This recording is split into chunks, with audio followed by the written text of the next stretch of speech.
In 2008, the private jet industry nearly collapsed. Companies were canceling orders. Executives were driving to meetings instead of flying because the optics of stepping off a Gulfstream during a recession would end careers. Congressional leaders literally told auto CEOs to sell their jets before asking for bailout money. And then, quietly, the industry came back stronger than ever. Today, there are more private jets in the air than at any point in history. And the gap between the cheapest way in and the top is wider than most people realize. One guy pays $2,000 for his seat. Another paid $75 million for the plane. Same runway, same takeoff. Completely different realities. Before I start, I already know. Someone's going to comment about fractional ownership. Someone else is going to say NetJets. We'll get there. Level 7, the final level. Head of state and custom wide-body territory. This isn't private aviation. This is political power with wings. Air Force One is a modified Boeing 747-200B with a replacement VC-25B based on the 747-8 currently in development. Estimated program cost, $5.3 billion. That is not a typo. Billion. The aircraft includes a medical suite, a secure communications center, mid-air refueling capability, and electronic countermeasure systems. It can function as a mobile command center during a national crisis at 45,000 feet. The Sultan of Brunei's Boeing 747-430 reportedly features gold-plated fixtures and is estimated to have cost over $100 million in interior completion alone. Saudi Arabia's royal fleet includes multiple wide-body aircraft configured as flying palaces with full diplomatic support infrastructure. These are not jets. These are embassies with engines. They carry security teams, support staff, communications systems, and diplomatic capability. Level 6. VIP airliners. Boeing business jets and Airbus corporate jets. This is where private aviation stops being a jet and becomes a residence at 40,000 feet. The ACJ220 is the newer entrant, based on the Airbus A220. 6 distinct cabin zones. Designed from the start for the private market rather than converted from a commercial frame. Reported pricing around $80 million fully completed. Who buys this? You won't find their names on Forbes, not because they're not wealthy enough, but because they are wealthy enough to stay off the list. Royal families, industrial dynasty heirs. The type of wealth that doesn't have a Wikipedia page because someone made sure it doesn't. A UHNW individual on a G700 for 12 hours is comfortable. The same individual on a BBJ for 12 hours is at home. That distinction matters to a very small number of people, but for those people, no Gulfstream will ever be enough, and they will never understand why anyone would fly in a tube with only one cabin zone. Level 5. Ultra-long-range jets. The Gulfstream G700. The Bombardier Global 7500. The Dassault Falcon 8X. At this level, distance stops existing. Range of 7,000 to 8,000 nautical miles. New York to Tokyo non-stop. London to Singapore non-stop. No fuel stops. No customs at intermediate airports. No schedule disruptions, just point-to-point anywhere on the planet in a cabin that makes most hotel rooms look budget. List price sits around $75 million. Charter runs $12,000 to $18,000 per flight hour. Who's here? The billionaire who says, Tuesday in Singapore, Thursday in London, and means it. The tech founder who sold for 9 figures and now lives on a G700 the way most people live in apartments, except the apartment does Mach 0.9 and the neighbors are air traffic controllers. When one of these lands, people at the terminal stop and look. Not because it's unusual to see a private jet, because aircraft at this level have a presence that others don't. They sit on a ramp the way an S-Class sits in a parking lot.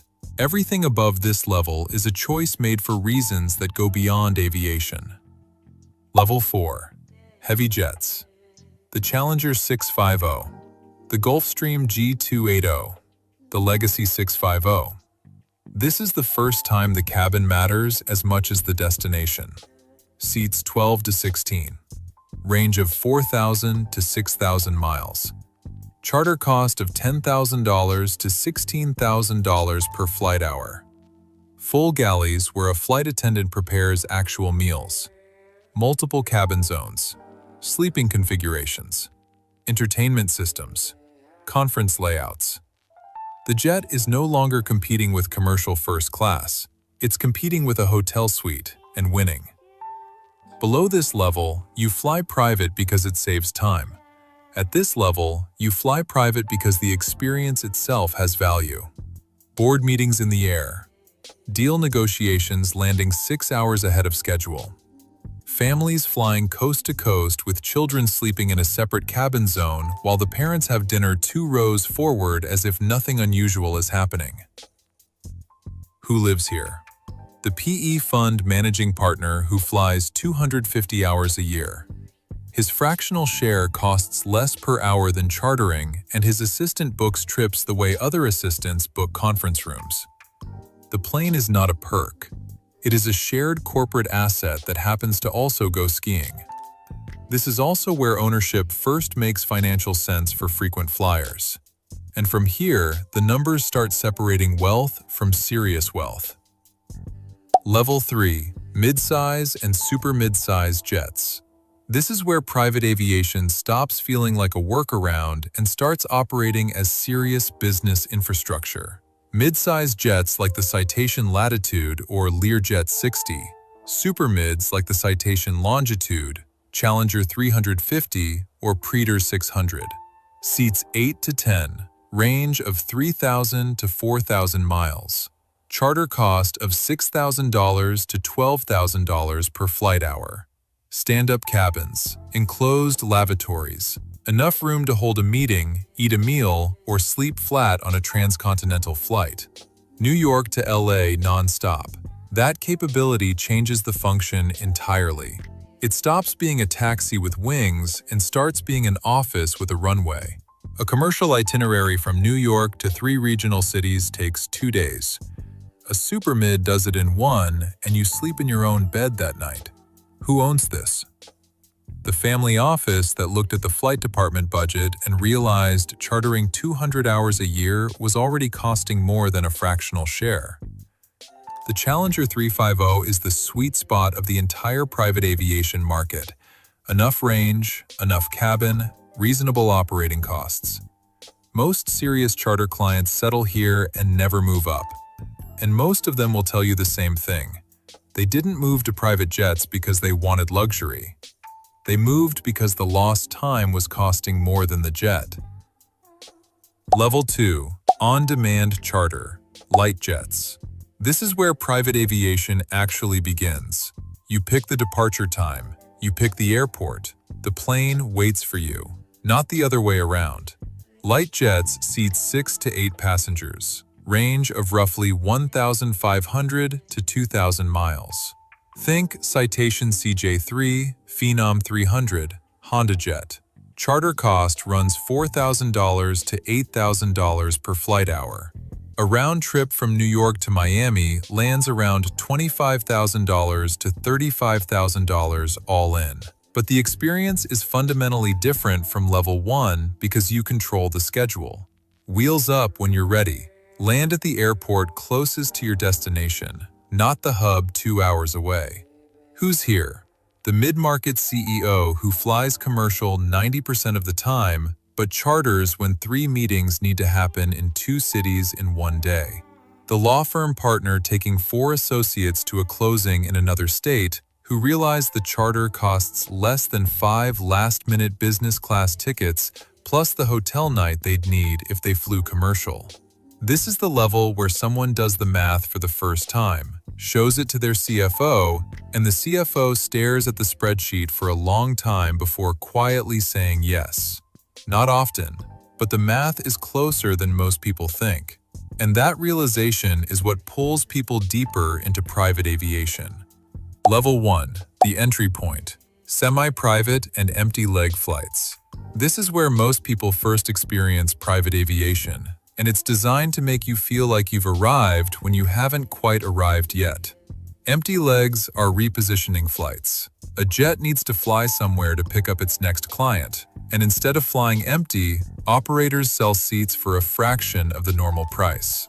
You can find empty legs for $1,500 to $4,000 one way on routes like New York to Miami or LA to Vegas. Semi-private operators like JSX take it further. Fixed routes, small terminals, 30-seat jets with every seat in a business class configuration. $500 to $2,000 per flight. No TSA lines, no boarding groups, no middle seat next to a guy who brought a tuna sandwich. Who actually flies this? The startup founder who just closed a seed round and wants to post the FBO selfie. The real estate agent who needs one impressive airport arrival to close a client. They all walk through the private terminal for the first time and think, this is it. This is the life. Then they realize the flight leaves when it leaves, goes where it goes, and they have zero say in either. The convenience is real, the flexibility is not. And flexibility is the entire product from level 2 onward. Private aviation started as a convenience for people who couldn't afford to waste time. It became an industry for people who could afford anything. And somewhere between the $2,000 empty leg and the $5.3 billion Air Force One, the product stopped being the plane. The guy in the empty leg seat and the guy in the BBJ are both doing the same thing. They're buying hours. One's buying 2. The other's buying all of them. Every other industry sells you a product. Private aviation sells you the only resource you can't manufacture. The jet was never the point. What you do with the time is. If this was useful, subscribe. I break down how things actually work, not how the brochure describes them. See you in the next one.